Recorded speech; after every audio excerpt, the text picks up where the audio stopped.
Good morning, everyone. How are you all today? It's me. It is Thursday, so another edition of Bathroom Chats. I was going to do it yesterday, but I ended up being in an online conference yesterday with Jeff Glover. So those of you that are in real estate with Keller Williams, you know Jeff. He is an agent out of Detroit, and he has his own coaching company, Glover U. As you can tell, the dogs are back there playing, so we're just gonna enjoy the dogs playing. Also, wanted to give a shout out to my friend Shelly Simpson over at Small and Mighty Marketing. She gave Bathroom Chats a plug inside her blog for Small and Mighty Marketing, so thank you so much for that. So today, let's talk real estate.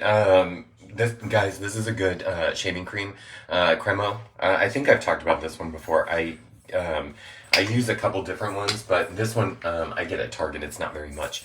It's actually very reasonable. And awesome shout out to Dollar Shave Club for sending brand new updated razors. They have completely revamped their razor selection, and I absolutely love the new razors. But let's talk real estate while the dogs are in the back playing. I know you can hear them. But let's talk about what's happening in real estate today. So, as of this morning, there were 1,718 total houses on the entire market in San Diego County. Now, we got a lot of people living in this county, so that means you are in massive competition. Now, we talk about the real estate market crashing because some of you are like, well, I'm just going to wait for the market to crash. I'm going to wait for the market to crash. I keep telling you, I have no crystal ball, but all indications are that the market is not going to crash. So, don't believe what you see on TV. I'm telling you this because I used to work in TV.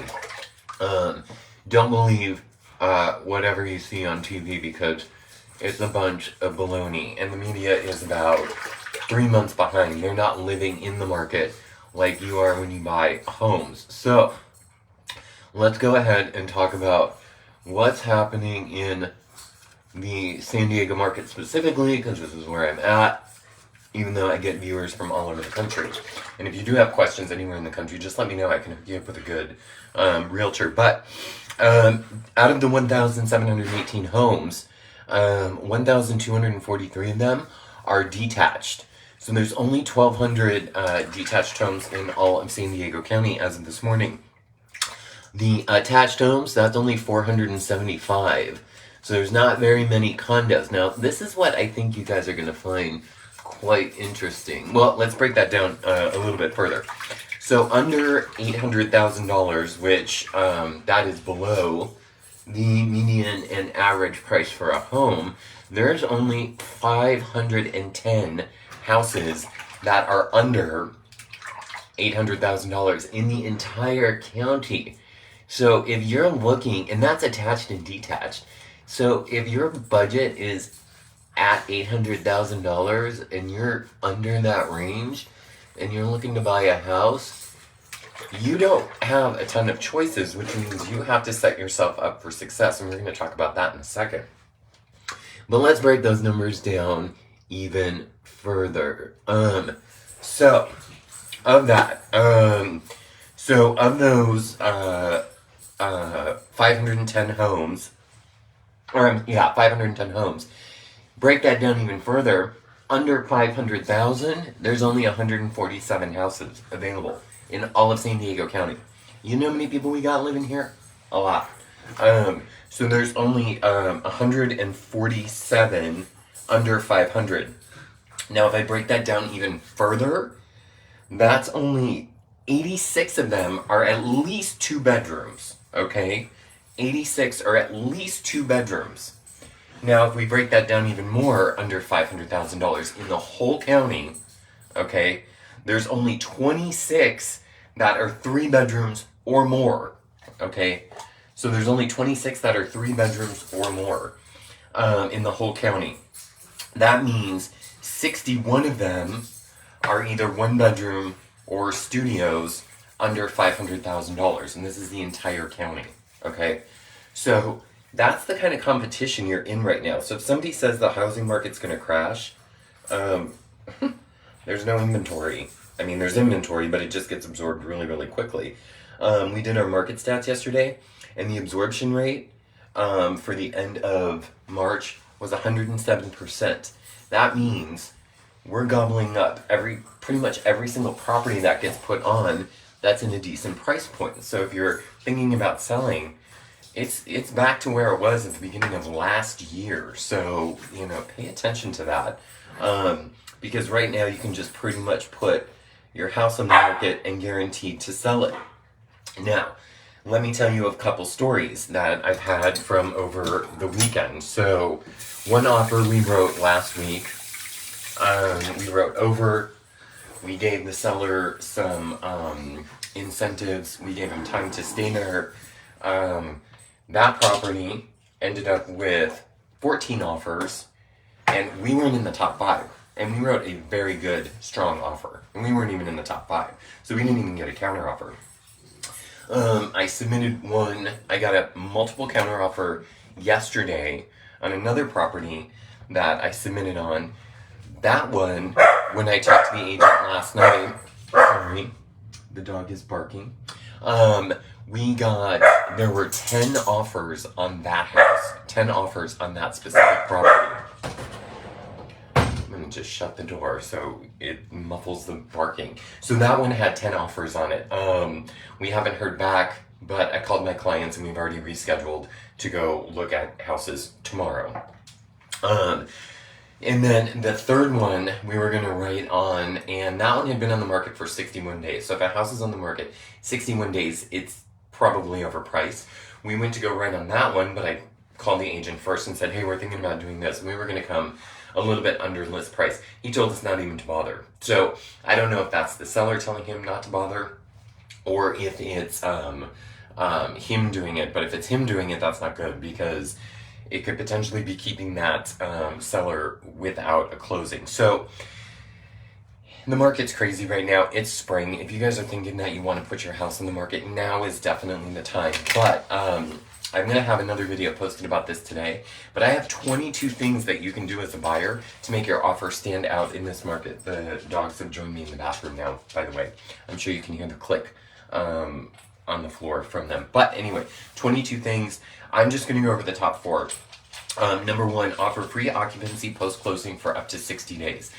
A lot of people want to sell their house, but they're afraid of where they're going to go next. So offer them up to 60 days post-closing for 45 to 60 days. Your lender is not going to allow you to do more than 60 days. So no more than 60 days. Order your appraisal before the inspections. This is going to show the seller that you're extremely serious, because appraisals are a hard cost. You don't get the money back for that if you cancel. So do the appraisal before any inspections, and then get your inspections done and move forward, because if the property is not appraising, don't waste your money on the inspections, but get those done pretty quickly. Shorten your time frames, quick inspections, quick close. If you can do that, then you can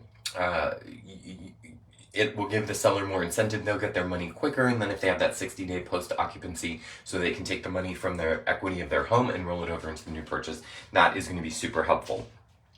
Waive the home warranty. Home warranties aren't very expensive, depending on your house.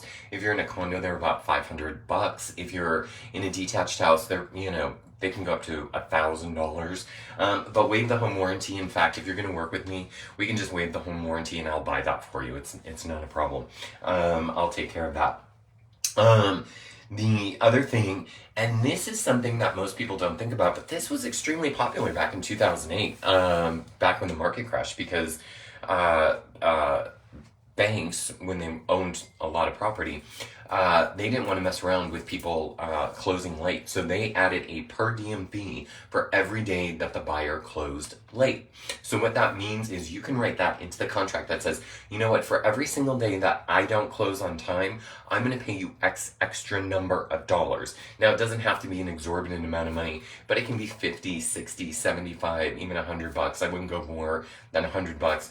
But some banks were putting that in their contracts, like up to $150 a day if there was difficulty closing on time, because what that's also going to do is it's going to hold your lender's feet to the fire. I just realized I didn't turn the light on. Oh my gosh. It's going to hold your lender's feet to the fire, and they're going to make sure that they get done on time. It's also going to hold the escrow company their feet to the fire as well.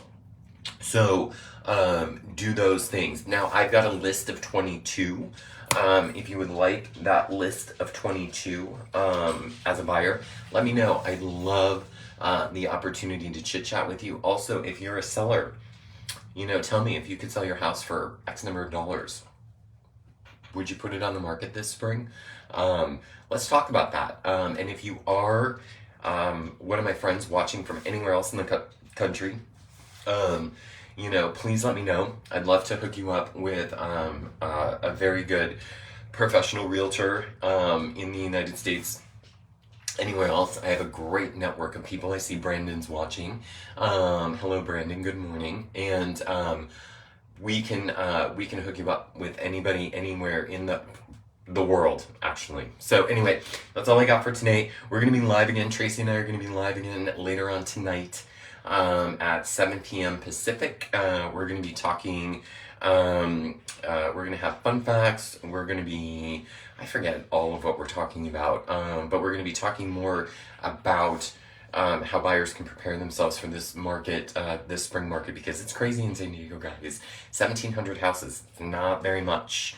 Okay, if you have any questions, drop comments below. If you are watching the replay, type replay. Oops, I need to clean these glasses now too. Alright guys, I will see you later. Bye-bye.